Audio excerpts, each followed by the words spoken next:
The Lord bless you, heart dwellers. I just have to ask your forgiveness for not being able to get a message up on time. And as the message progresses, you'll understand why. It's October 2015. And as the title of this message infers, distractions and exhaustion, that's just about exactly what's going on with me.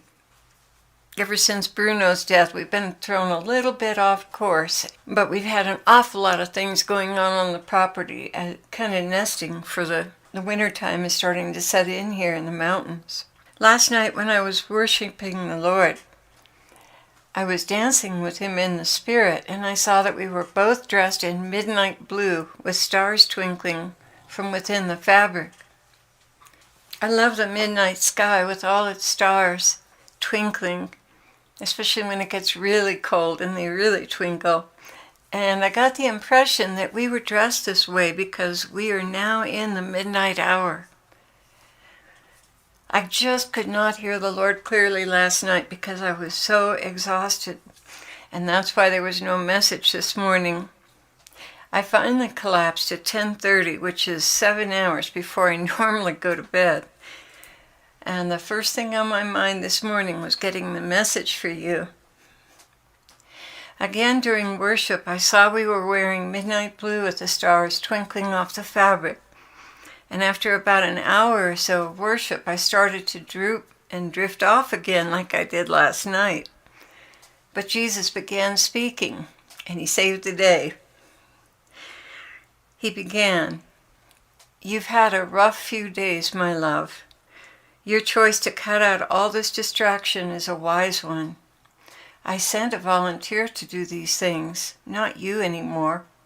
I want you all to myself. Is that clear?" I answered him, "It feels right, Lord.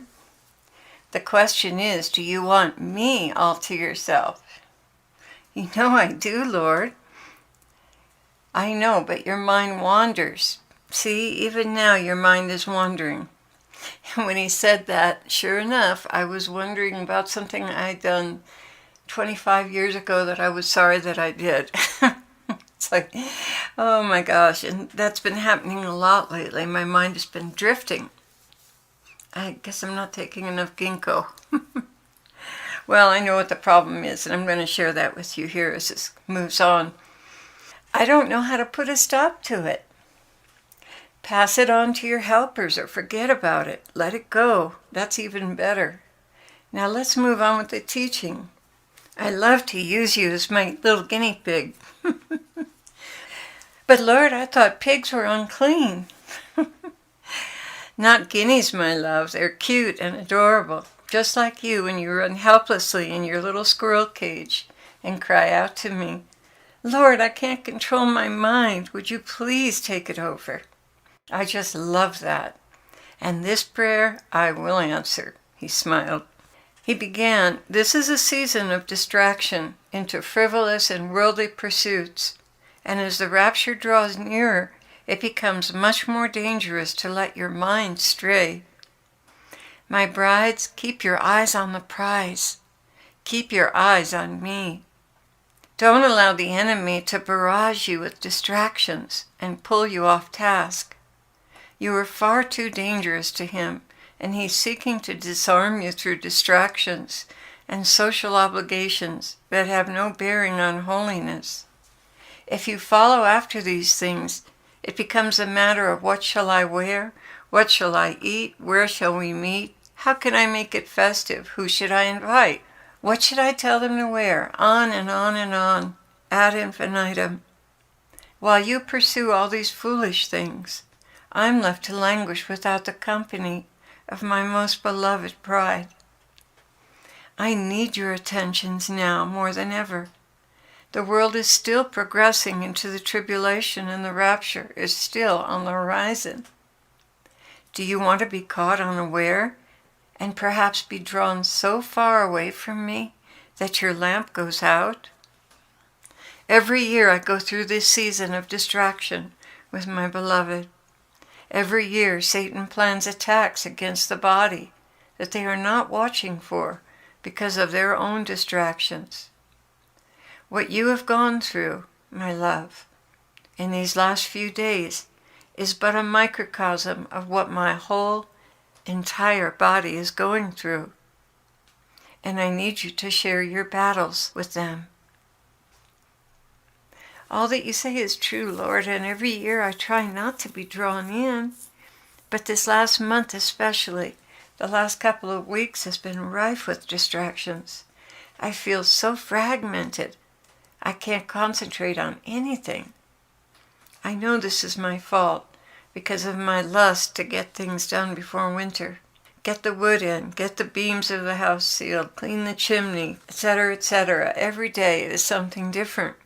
People show up here to work on the front house, which is really not my concern, so I can ignore all that activity.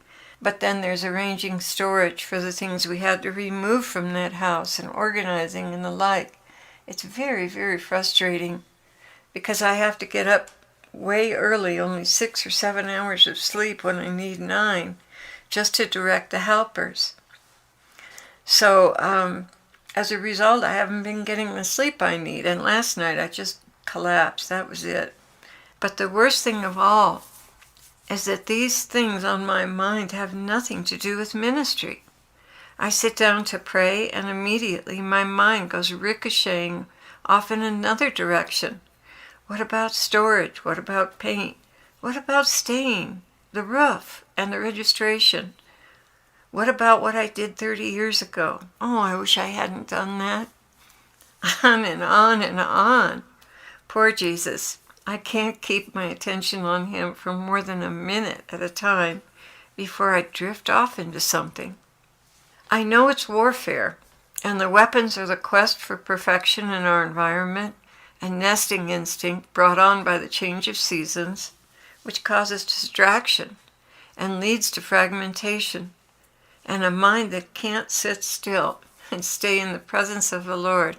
One technique the Lord has given me for these distractions is to immediately, when something comes to mind, write it down on a piece of paper and dispatch it. Then it can be off your mind because it's on a list for later. And that helps at least in that area. But even when I do that, it's like being in a squirrel cage going round and round and round. My mind just won't refocus on the Lord. How do I get off? Jesus began again. By calling on me, my love, and making a resolution in your heart that you will not be drawn off course. You will not allow yourself to be lured into more projects and out of my heart. You must make a firm purpose of amendment that you will not fall for the bait and take off running. My brides, this is a season when the enemy uses your busy work and social obligations to draw you way, way off course. He plans strategic attacks at this time of the year because he knows you won't be vigilant. Many, many evil things begin when your attentions are on other things. But the worst damage is done to our relationship, and your lamps become perilously empty on the verge of going out. Please, refuse the invitation to relentlessly pursue the things of this world. Put me in number 1 position in your priorities, and with the time left over, take care of the basics, for you know not the hour when I will come. And that was the end of his message. And I wanted to share this with you. A lady by the name of Dee, who's one of our listeners, had this dream. And Ezekiel and Carol and I all felt it was very apropos. I dreamt I was at an airport towards the front door and thought to go for something in my car, but I realized I did not have a lot of time to board the aircraft, as it appeared to be about 15 minutes before takeoff. The time appeared to have been 11:45, and the flight seemed to be scheduled to leave at 12 o'clock. I decided against going to the car, and as I headed by the check-in area, the final preparation was being done before the flight was to take off. I went to the check-in staff to let them know I was still in the building and was headed to the aircraft. One of the staff called my name to find out if it was me, as they were waiting for everyone who had already checked in to board. It was at this time I had a knowing that I had already checked in and the only thing left for me was to get on board. The agent then asked me to confirm my full name, which I did, and it was about that time I reached into my pocket and pulled out my passport. I asked one of the agents to escort me to the plane to save time, as I didn't want any delays on my way to the aircraft. But he assured me that he did everything necessary and all that was left was for me to hurry and get on board. As I was about to start towards the aircraft area, one of the agents came around as if to escort me. I was also told the area around that section was being closed off. I somehow knew the aircraft would not leave me, so I hurried on to catch the flight. And that was the end of the dream. She continues here, I believe the Lord is telling us it's almost time to go, and for us not to get distracted, as there's no time to be distracted at this point, as Jesus is truly coming soon. And that was the end of her comment on her channel. Ezekiel, bless his holy heart, has been far more aware of my distractions than I have. He's truly brought me back to balance and gently pointed out that I was slipping into overactivity. In any case, you can see, guys, I need your prayers. I am just too blonde. I apologize to all of you for allowing things in our personal lives to curtail our ministry, because I think I've missed a couple of messages recently, and I feel badly about that, about letting you down. So please forgive me and keep me in your prayers. We really need them, especially for our new blog, which I haven't even been able to write yet. And thank you for caring for us and praying. It just about brought me to tears, the message I got this morning from Carol that everyone was really concerned for us, because we sent out an SOS last night. Ezekiel had a really hard night with one of his medical conditions, and it was all of your prayers that delivered us from having to go to the ER. It's my thought that we're under tremendous attack over here, and the enemy is trying to stop the messages. But greater is he that is in us than he that is in the world, and he's not going to succeed at that. Amen? Amen. So I just exhort all of you that as invitations to be distracted and taken off the Lord and to shorten your prayer times, as those invitations just seem to be piling up on you, be vigilant and understand that the devil is going to do everything he can to distract and exhaust you and get your mind off of God. And it's imperative that we stay focused on him right now and the things he's calling us to do. I love you all. God bless you so much for being on our channel. And again, thank you so much for your prayers.